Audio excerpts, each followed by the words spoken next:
दोस्तों स्वागत है आपके अपने YouTube चैनल टेक एग्जाम में। दोस्तों आज की इस वीडियो में आपके लिए भाभा एटॉमिक रिसर्च सेंटर का ऑफिशियल पेपर को डिस्कस करने वाला हूं, जो कि 2021 मुंबई में हुआ था। तो देखिए दोस्तों, इस वीडियो में आपके लिए बिल्कुल ऑफिशियल पेपर देखने को मिलेगा, जो कि आपको YouTube पे किसी भी YouTube चैनल ने डिस्कस नहीं किया है, ना ही किसी YouTube चैनल पर आपको देखने को मिलेगा। सो दोस्तों पूरी वीडियो बने रहिएगा, क्योंकि बहुत सारी डिमांड आ रही थी कि बार का previous year question paper discuss किया जाए। सो दोस्तों देखिए, मैं ऑफिशियल पेपर लेके आ गया हूँ। यहाँ पर देख सकते हो, Bhabha atomic research centre nuclear recycle board stipendiary category second, यानी कि जो ITI वालों का होता है, एडवांस टेस्ट है। अगर आप चाहोगे तो मैं प्रीलिम्स टेस्ट भी डिस्कस कर दूंगा, तो अगर आपको चाहिए तो कमेंट जरूर कर देना। सो दोस्तों यहाँ पर डेट देख सकते हो, 25/9/2021, जो कि बॉम्बे में यानी कि मुंबई में हुआ था। क्वेश्चन टोटल आपके रहते हैं 50 एंड आपके मार्क्स रहते हैं 150। तो एक क्वेश्चन जो होता है वो 3 नंबर का होता है। इसमें नेगेटिव मार्किंग भी होती है 1/3 की। अगर आपका एक क्वेश्चन गलत हो जाता है तो आपका एक नंबर है जो काट लिया जाएगा, ठीक है। यानी कि 3 क्वेश्चन अगर आपके गलत हो जाते हैं तो एक क्वेश्चन आपका पूरा गलत माना जाएगा, क्योंकि 3 नंबर आपके कट जाएंगे। तो फर्स्ट क्वेश्चन से स्टार्ट करते हैं। यहाँ पर देखिए बोला गया है, कौन सी छेनी का प्रयोग स्क्वायर कॉर्नर जोड़ बनाने के लिए करेंगे। तो दोस्तों आपको पता होगा कि स्क्वायर कॉर्नर जोड़ बनाने के लिए हम डायमंड पॉइंट यानी कि डायमंड चीजल का प्रयोग करते हैं। तो option number B is the right answer हो जाएगा। यहाँ पर सेकंड ऑप्शन है कि क्वेश्चन नंबर सेकंड है, खरोचनी यानी कि स्क्राइबर किस धातु की बनी होती है। तो स्क्राइबर तो आपको पता ही होगा कि हाई कार्बन स्टील का बनाया जाता है। यह एक मार्किंग टूल है, ठीक है। तो यहाँ पर कौन सा आंसर है, D is the right answer हो जाएगा, ठीक है। क्वेश्चन नंबर 3 देख लेते हैं। मिनिमम और मैक्सिमम साइज के बीच के अंतर को क्या कहते हैं, ठीक है। कोई भी पार्ट है, कोई भी जॉब है, उसके मिनिमम और मैक्सिमम साइज के बीच के अंतर को क्या कहते हैं। आपके 4 ऑप्शन आपके सामने है, deviation, low limit size, tolerance, high limit size. तो यहाँ पर C is the correct answer हो जाएगा, क्योंकि मिनिमम और मैक्सिमम साइज के बीच के अंतर को कहते हैं टॉलरेंस, ठीक है, टॉलरेंस कहते हैं। क्वेश्चन नंबर 4 देख लेते हैं।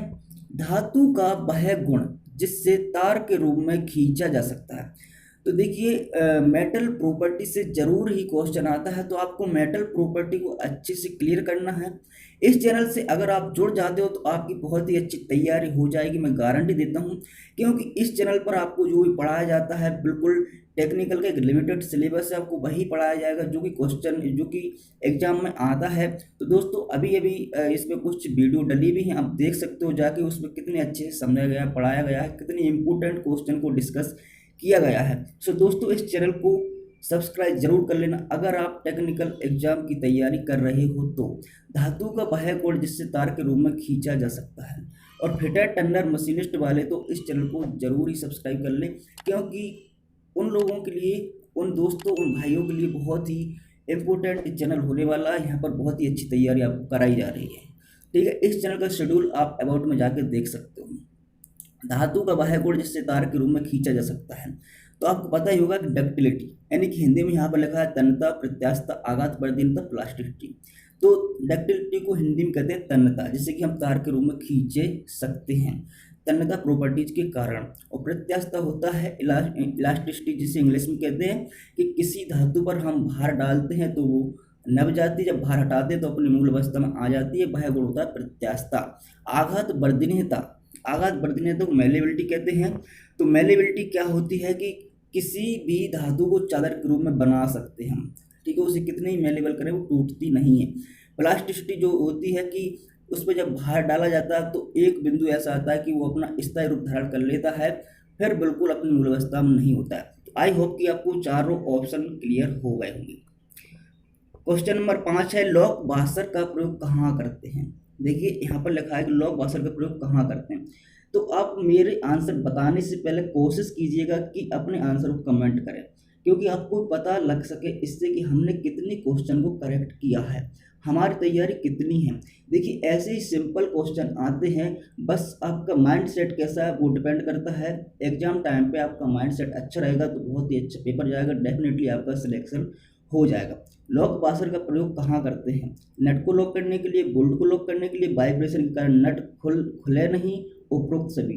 देखिए वहाँ पर एग्जामिनर ऑप्शन कुछ यूँ देता है कि आपको चारों सेम लगेंगे, लेकिन आपको कंफ्यूज नहीं होना है। जो आपको कंफर्म पता है वही आपको टिक करना, अदरवाइज छोड़ देना है, क्योंकि नेगेटिव मार्किंग एक बहुत ही बड़ा रोल प्ले करती है। आपके नंबर माइनस हो जाते हैं, बहुत कम हो जाते हैं, आपका 1-2 नंबर से सिलेक्शन रुक जाता है।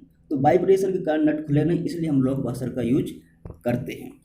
तो option number C is the right answer हो जाएगा। क्वेश्चन नंबर 6 है, ड्रिल एंगल गेज का कोण कितना होता है। देखिए ड्रिल एंगल गेज आपने पढ़ा होगा कि ड्रिल एंगल गेज जो कि लिप एंगल, दोनों लिप एंगल का योग होता है।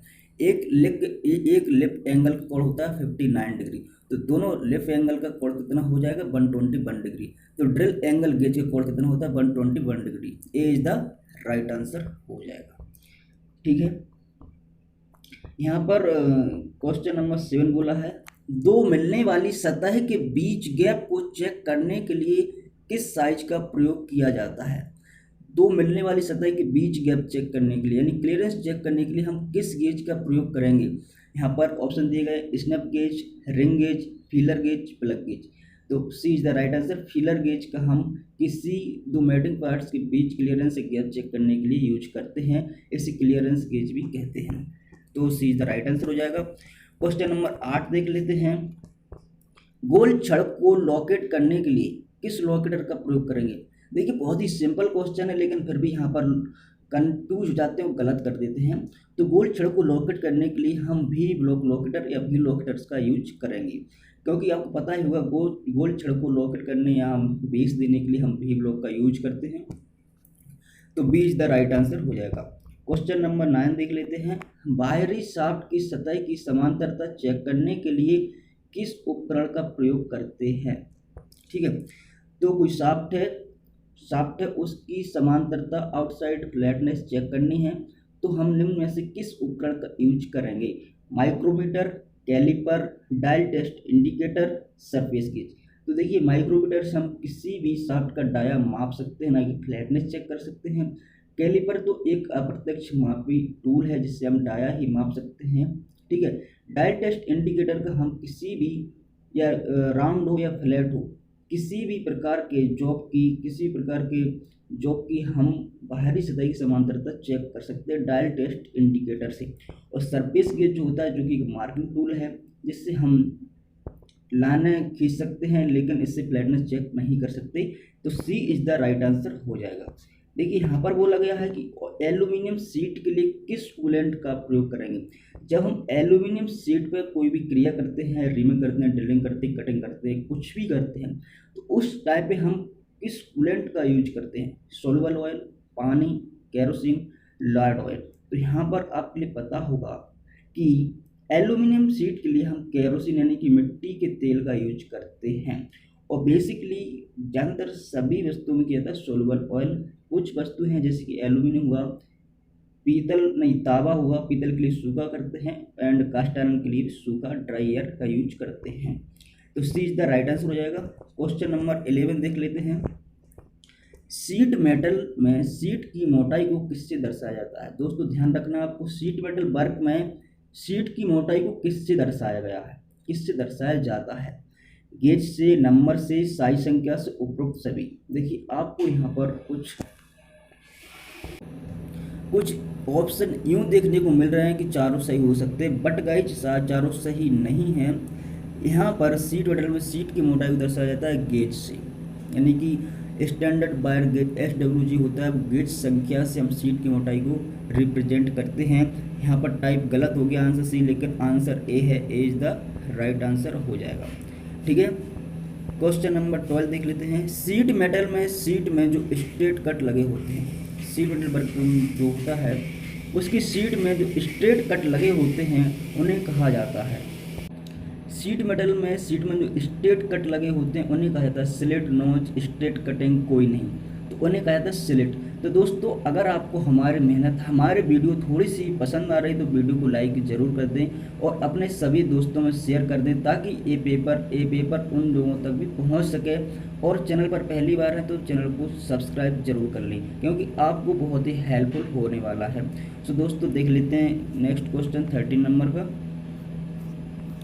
यहाँ पर 30 नंबर का क्वेश्चन में बोला गया है धातु का वह गुण जिससे हम पतली शीट के रूप में ढाल सकते हैं। देखिए मेटल प्रॉपर्टी से यहाँ से 3 से 4 क्वेश्चन कम से कम पूछे गए थे। हर एक एग्जाम में आपको मेटल प्रॉपर्टी से क्वेश्चन जरूर पूछे जाते हैं। तो मैं मेटल प्रॉपर्टी अच्छे से डिस्कस करूँगा जब भी मेरे चैप्टर में आएगा। मैं निमी की बुक से तैयारी करा रहा हूँ, वो भी चैप्टर वाइज कराते चल रहा हूँ। तो अभी 2 वीडियो अब कंप्लीट हो चुकी हैं, जैसे आप जाकर देख सकते हो किस प्रकार से तैयारी की गई है, कराई गई है। तो यहाँ पर धातु का बायोगुण पूछा जिससे हम पतली शीट के रूप में ढाल सकते हैं। मैंने अभी ऊपर बताया था एक क्वेश्चन में कि मेलेबिलिटी यानी कि आघात वर्तनीयता वह गुण है जिससे हम उसे एक शीट के रूप में ढाल सकते हैं। तो B is the right answer हो जाएगा। सोल्डरिंग और ब्रेजिंग के बीच में मुख्य अंतर क्या है? देखिए कुछ क्वेश्चन ऐसे डाल देता है जो कि आपको कंफ्यूज कर देते हैं, लेकिन आपको कंफ्यूज नहीं होना है क्योंकि हम अपनी तैयारी अच्छे से करके आएंगे और बिल्कुल कंफ्यूज नहीं होंगे। हम वही क्वेश्चन लगाएंगे जो कि हमको पता है। सोल्डरिंग और ब्रेजिंग के बीच में मुख्य अंतर क्या है? जोड़ का, फिलर धातु का, फिलर धातु के गलनांक बिंदु का, तापमान का। तो देखिए फिलर धातु के गलनांक बिंदु का एक मुख्य अंतर है। सोल्डरिंग और ब्रेजिंग की जो फिलर मेटल होता है उसका गलनांक बिंदु अलग अलग होता है, ठीक है, आपको ध्यान रखना है। तो C is the right answer हो जाएगा। यहाँ पर 50 नंबर का क्वेश्चन है कि स्प्रिंग वाशर का प्रयोग कब करते हैं?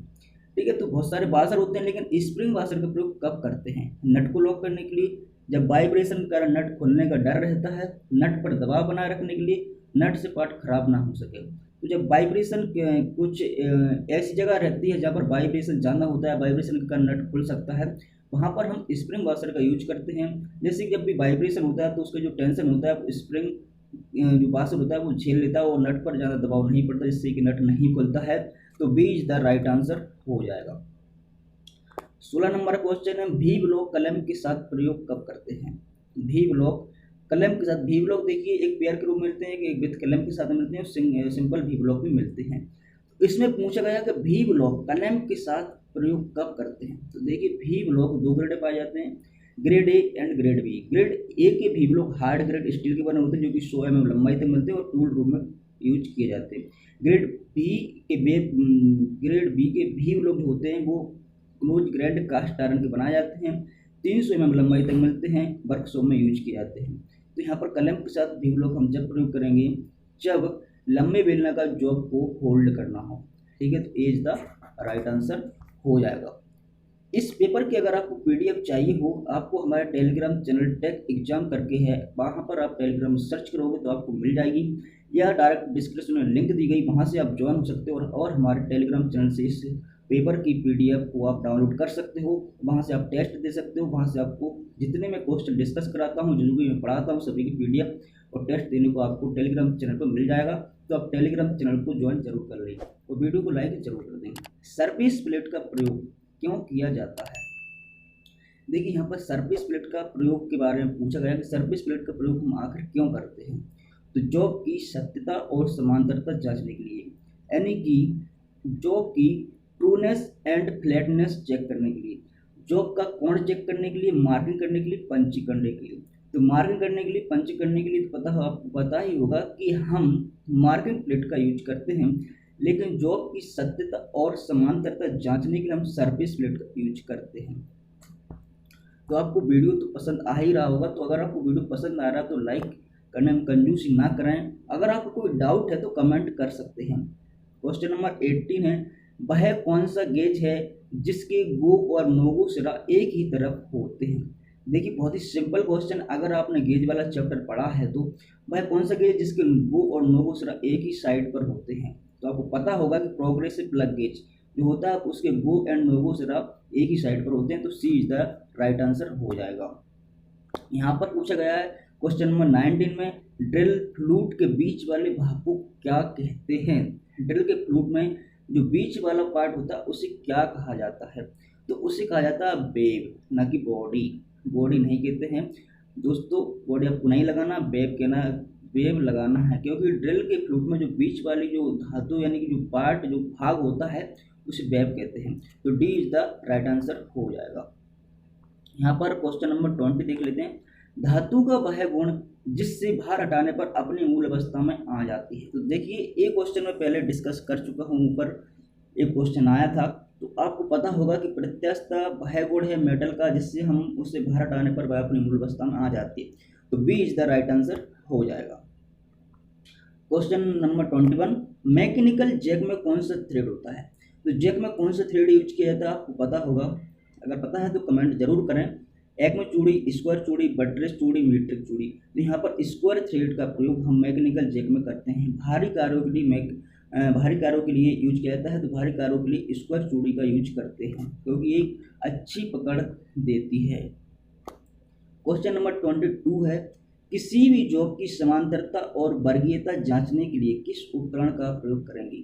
किसी भी जॉब की फ्लैटनेस एंड स्क्वायरनेस चेक करने के लिए हम किस इंस्ट्रूमेंट का यूज करते हैं? तो ऑप्शन आपके सामने है, try square, protractor head, dial test indicator, bevel gauge. तो यहाँ पर ट्राई स्क्वायर यानी कि A is the right answer हो जाएगा।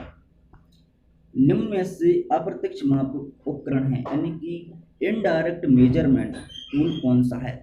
तो 4 ऑप्शन दिए गए हैं, inside caliper, bevel protractor, outside micrometer, vernier caliper. तो यहाँ पर बेवल प्रोटेक्टर जो होता है, जो कि डायरेक्ट मेजरमेंट है, इस पर एक बेवल लगा होता है, जो प्रोटेक्टर लगा होता है जो कि डायरेक्ट माप प्रदान करता है, लेकिन जो इनसाइड कैलिपर वो एक इनडायरेक्ट अप्रत्यक्ष मापक उपकरण है। तो ए इज द राइट आंसर हो जाएगा। 24 नंबर क्वेश्चन है, वर्नियर कैलिपर से कम माप लेने को कहा जाता है? तो यहाँ पर डेफिनेशन दी गई है लीस्ट काउंट की। वर्नियर कैलिपर से जो कम माप ले सकते हैं, वर्नियर माइक्रोमीटर भी हो सकता है, कैलिपर में से कुछ भी हो सकता है, लेकिन जो डेफिनेशन कम माप लेने को कहा जाता है तो लीस्ट काउंट यानी कि अल्पतमांक। ठीक है, तो B is the right answer हो जाएगा। Question number 25, solid milling cutter किस धातु का बना होता है? दोस्तों आपको एक बार मिलिंग वाला चैप्टर बहुत ही अच्छे से पढ़ना है, मैं भी डिस्कस कराऊंगा, क्योंकि मैंने देखा है जहाँ तक हर एक टेक्निकल एग्जाम में मिलिंग मशीन से आपको एक न एक तो क्वेश्चन देखने को मिल जाते हैं, जरूर पूछे जाते हैं। तो यहाँ पर सॉलिड मिलिंग कटर किस धातु का बना होता है पूछा गया है। तो यहाँ पर हाई स्पीड स्टील यानी कि उच्च गति इस्पात का मिलिंग कटर बना होता है। तो B is the right answer हो जाएगा। दोस्तों वीडियो काफ़ी लंबी होने वाली है, इसलिए पार्ट 1 एंड पार्ट 2 में मैंने इस वीडियो को डिवाइड किया है। इस पार्ट में मैंने 25 क्वेश्चन को डिस्कस किया है। नेक्स्ट पार्ट में मैं 25 क्वेश्चन डिस्कस और करूँगा, जो कि मेरे पास पूरे टोटल क्वेश्चन हैं। बहुत ही अच्छे क्वेश्चन हैं। आपको अगर नेक्स्ट पार्ट चाहिए तो आप इस चैनल को सब्सक्राइब करके रख लेना, ताकि जब भी मैं वीडियो डालूं तो आपके पास वीडियो सबसे पहले आ सके और आपको पता लग सके कि कैसा क्वेश्चन पेपर मार्क में आता है, यानी कि कोई भी टेक्निकल एग्जाम में आता है। दोस्तों चलिए मिलते हैं एक नेक्स्ट वीडियो में, जब तक के लिए देखते रहिए टेक एग्जाम को, अपनी तैयारी को मजबूत करिए and thanks for watching and bye bye.